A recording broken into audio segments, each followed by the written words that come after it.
We're getting started right now on 550 KTSA. Let's meet the gang and take on the big stories of the morning and the week with the gang. And I hate it when they sit out of order on my little cheat sheet. See, that's... I expect this to be left to right. All right, let me see here. We're anarchists. Like I have to look at this to know who they are. Like I don't know them just, well... I might forget. Jade Esteban Estrada is a comedian, multimedia entertainer, columnist at Plaza, TheArmasTX.com, and between his headlining gigs around America, he comes in on Gang of Four once in a while. Welcome back. Well, thank you very much. What are you up to these days? We just got a new column out today on the new Woodlawn Theater, the new and improved. Oh yeah. Lots of Fiesta shows. This is going to be just a crazy time. Kind of thought. You know, Fiesta, I thought you'd be a little more, the palette might be a little more colorful. I'm not criticizing, but I mean... You know what? There's a time and a place. People always, like for instance, Halloween, people get all excited about their costumes and stuff. Halloween is every day for me, so it's one of those things where I kind of like pull back when I can, especially when I want to come on a Halloween is every like day. Yours. Yeah, I saw on Facebook. Did you see that? Somebody said, oh, I see you're going on that extreme right-wing Yes. show. I have bad news for them. If they think this is the extreme right-wing, they got another thing I coming. tried to explain that to them. All right. I mean, we don't have uniforms or anything, you know. Not yet. No brown shirts. And I'm relatively certain you have no wings at all. Yeah, I have no wings at all. My wings were clipped a long time ago. Doug Vair has jumped on one of those thoroughbreds, took it down I-35 from Retama Park. Doug, welcome back to Gang of Four. Hey, it's great to be here. I was going to say, with the Kentucky Derby coming up in just a couple of weeks, that right now at the racetrack, every day's Christmas, but it would seem like I'm piggybacking. Every day's Christmas for you, every day's Halloween for but him. no, it really is. This is an exciting time. We got a lot of things going on at the racetrack. Sure do. And it's just...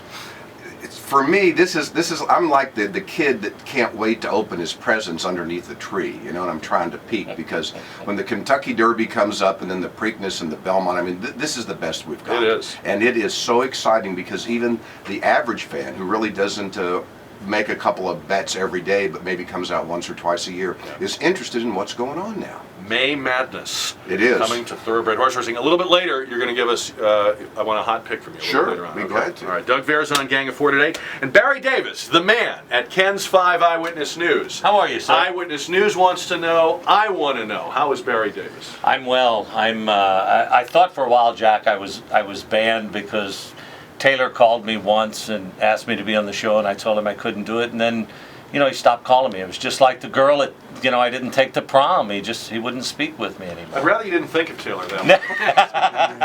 No, he's, I got to give it to Taylor. He has called me probably a dozen times.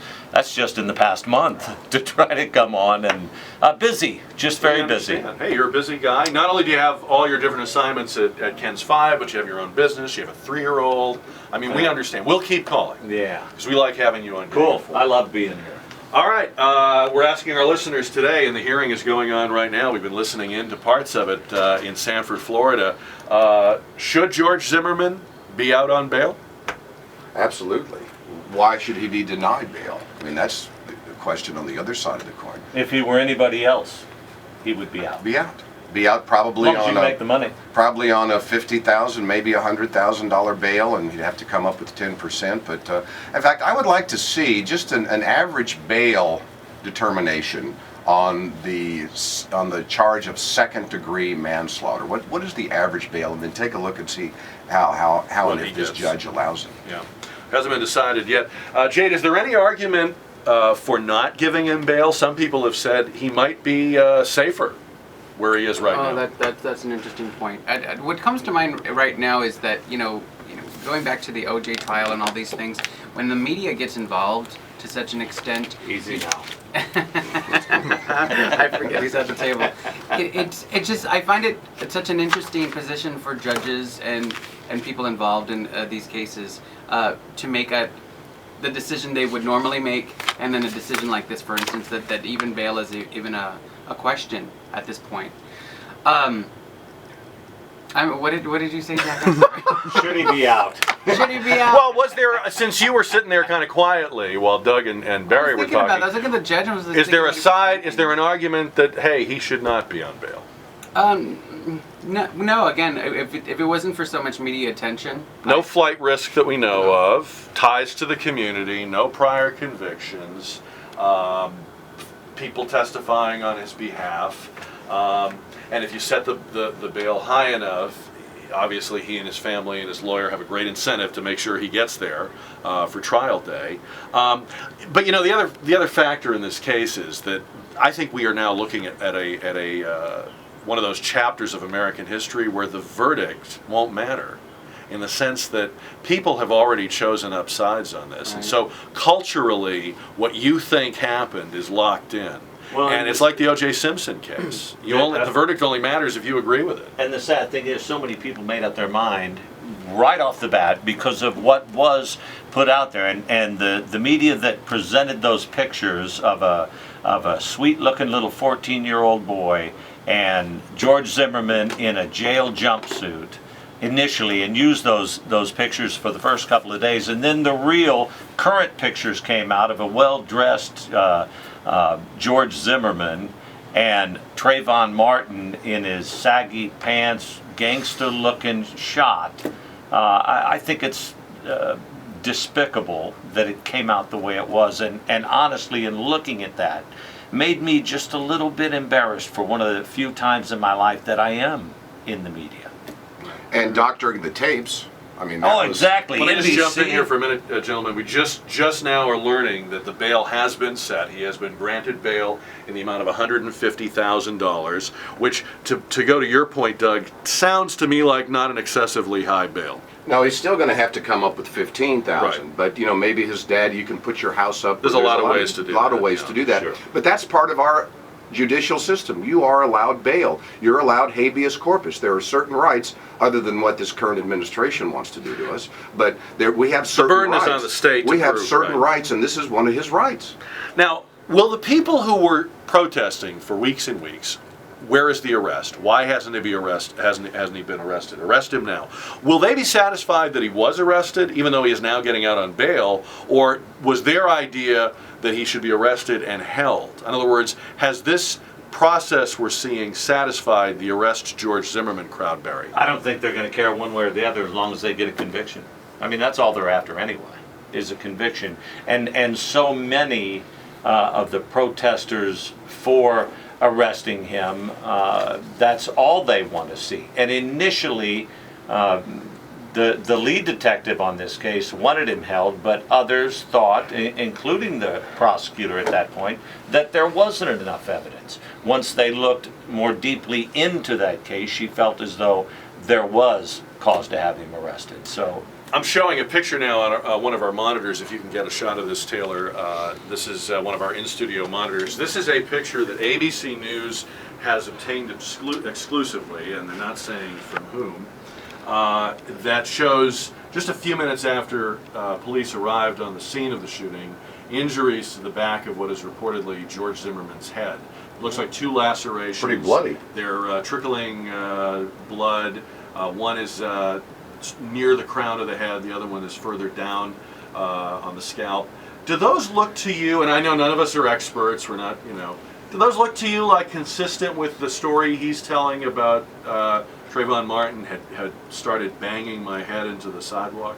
well, it doesn't look like he scratched it with his fingernails, that's for sure. Could that be a self-inflicted I don't know. Anything could be, sure. I mean, there was a little bit of time before the cops got there. Right. But also, going back to those pictures that were initially released of showing Trayvon Martin smiling, a young, relatively small boy, you got to keep in mind too, this kid was, from the reports I've seen, 6'1", roughly 170 pounds. This was not a little boy. This was a 17-year-old young man, roughly my height and 30 pounds lighter, but 17 years old and no doubt lightning fast. All of his reflexes are clicking at that point too. You know what this reminds me of? Remember a couple of years ago, there was the road rage incident on Southwest Military where the guy got out, he was driving with his wife, another man had road rage for some reason. They pulled into the parking lot on Southwest Military, they got out, and the fellow who was so full of road rage banged the husband's head into the concrete so many times that it killed him. I don't know if you remember that story or not, but immediately this is what it brought back to me. I can't imagine if I'm sitting there or if I'm lying there and someone is banging my head into the concrete. I mean, I'm still sharp enough to know that that's going to do me some serious bodily damage and Well, could seriously injure me. So if I had a gun, I probably would have done the same thing. Well, you have to ask it, was it at that point Right. that George Zimmerman pulled that pistol and shot him? By the way, if you're just joining us on 550 KTSA News, a couple of developing stories. We have just gotten word that bond has been set at $150,000 for George Zimmerman, the defendant in the shooting of Trayvon Martin. We're assuming that that is an amount he and his family and his legal team will be able to come up with. It's 10% of that, so $15,000. So that has just been decided in a Florida courtroom, Seminole County. Also getting word of a jetliner crash near Islamabad, Pakistan. Not a lot of details yet, but apparently a lot of people on board that plane. And we'll have more on that coming up in the 550 KTSA News, which is right now. Karen Klaus in the 550 KTSA Newsroom.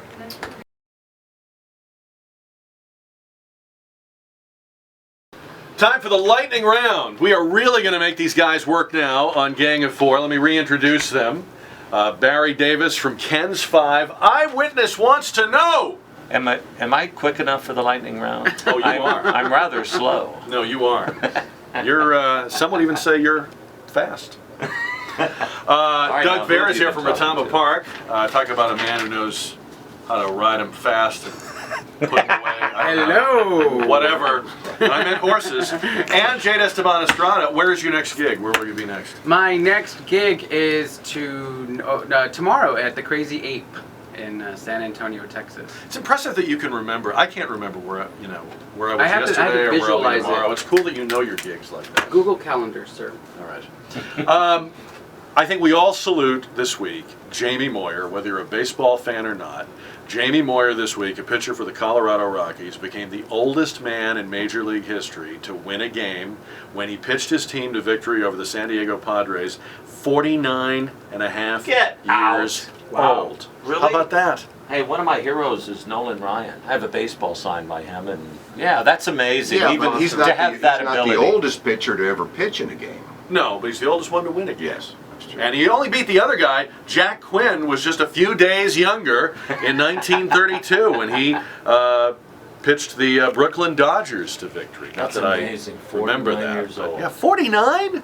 That's good. Kind of sexy. That's kind of impressive for all Sure of us, is. you know? We need that. All right, speaking of sports, the NFL considering more rules changes.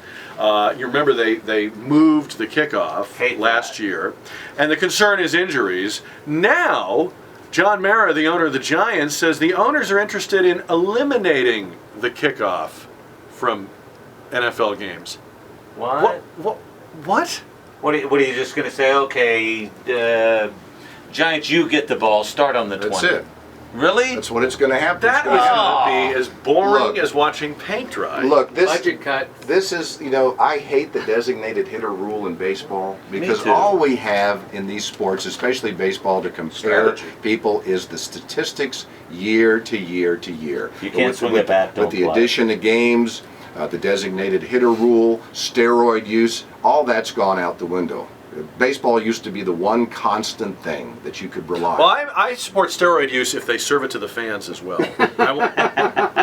You make it available at the concession booth, and now I'm interested. But just real quickly about this bounty thing with the New Orleans Saints, every team in the NFL for years has had a bounty system where the players would put money into the pot, and if you knock somebody out, you got X amount of dollars. You can ask any defensive lineman or most defensive players in the NFL and go back 20, 30, 40, 50 years. You can only ask them if they're on a lie detector. Ask them what was your first thing that you would do when your team intercepted the ball?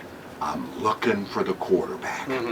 Yes, there's a couple of them going after to block, but there's 4 or 5 of us looking for the quarterback. Right. Where is he? Because we're going to knock him out of the game. It's a part of the National Football League, whether you want to believe it or not. So, Are we sort of treating sports the way we treat war? I'm going to make kind of an analogy here. It's a little bit of a stretch, but a lot of the so-called scandals out of Afghanistan are really just things that have always happened on the battlefield, but we never knew about them, we at home.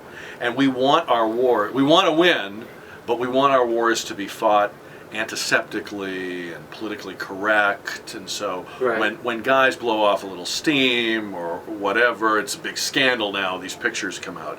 Are we doing the same thing to sports, Doug? Are we trying to make sports something that sort it's of not non-offensive? Yeah, I think so. I mean, I think one reason you talk about the things that have gone on in Afghanistan or Abu Ghraib, it used to be, a long time ago, every young male went into the military. You were drafted or you were in the military service for at least 2 years.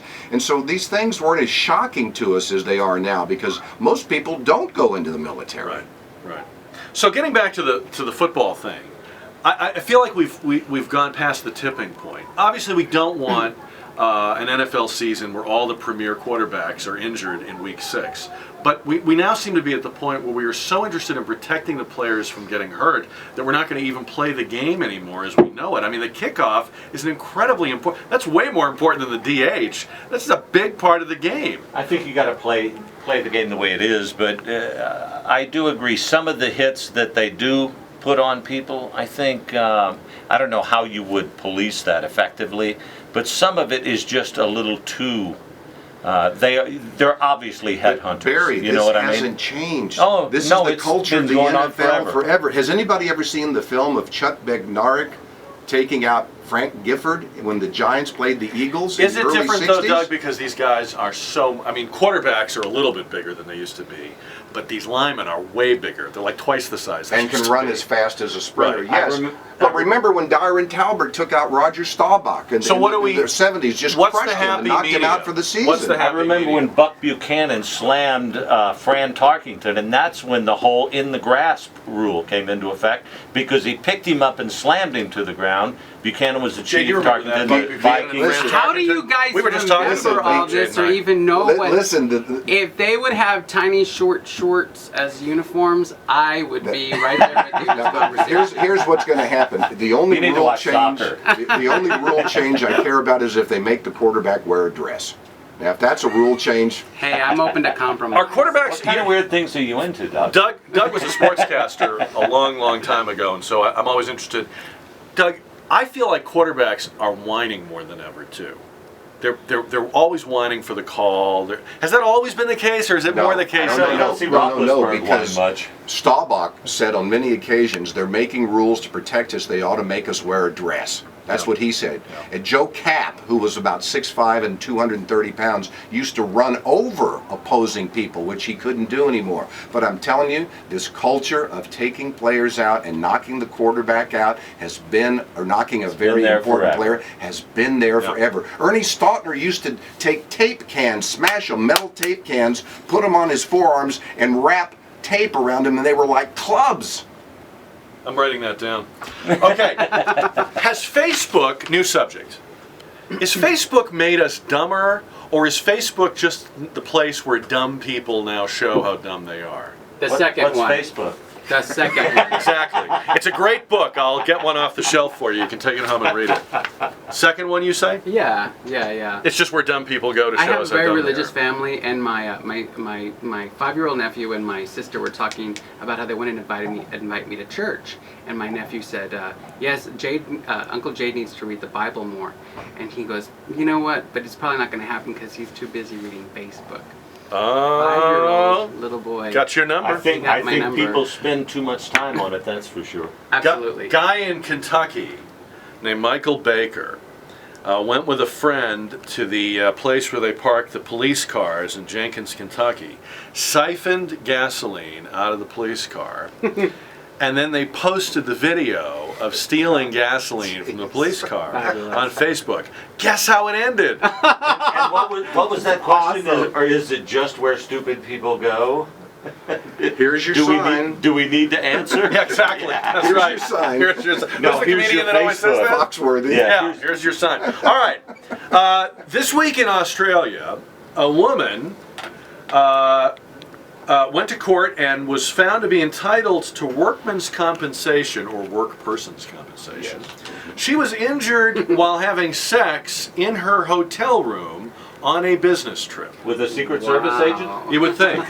Was she paid?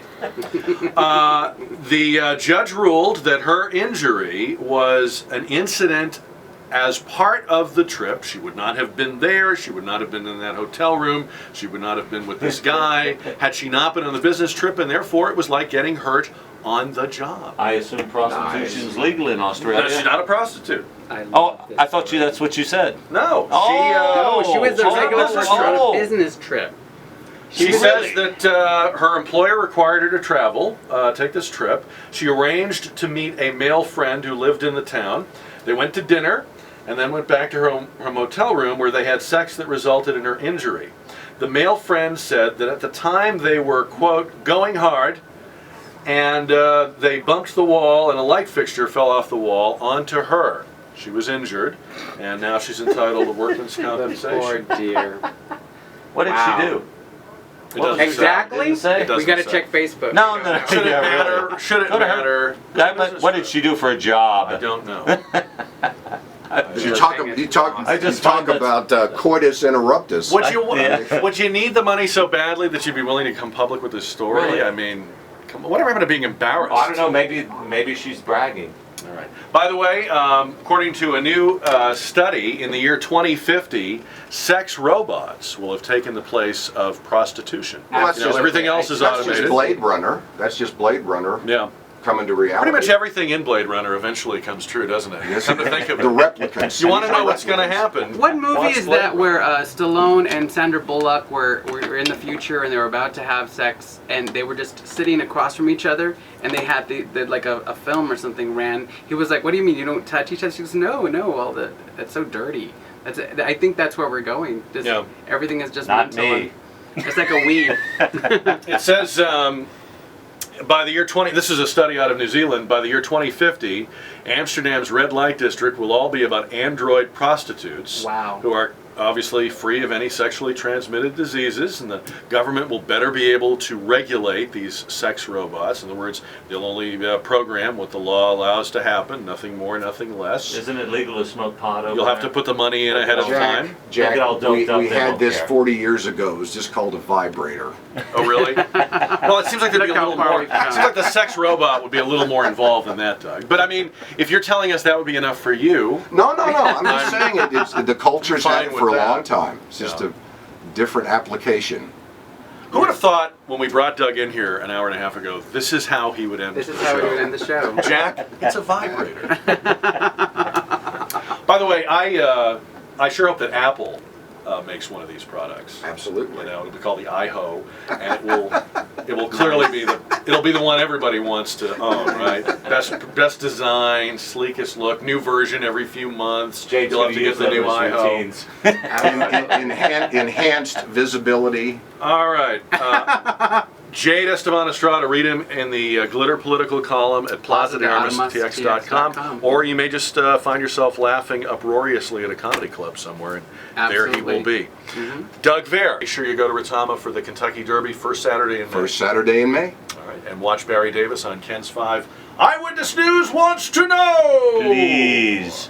Thanks for coming in, guys. Hey, Good it's my job. pleasure. Podcast goes up at ktsa.com, and the high-definition video podcast of Gang of Four will be up on Monday at ktsa.com. Into the newsroom now on 550 KTSA.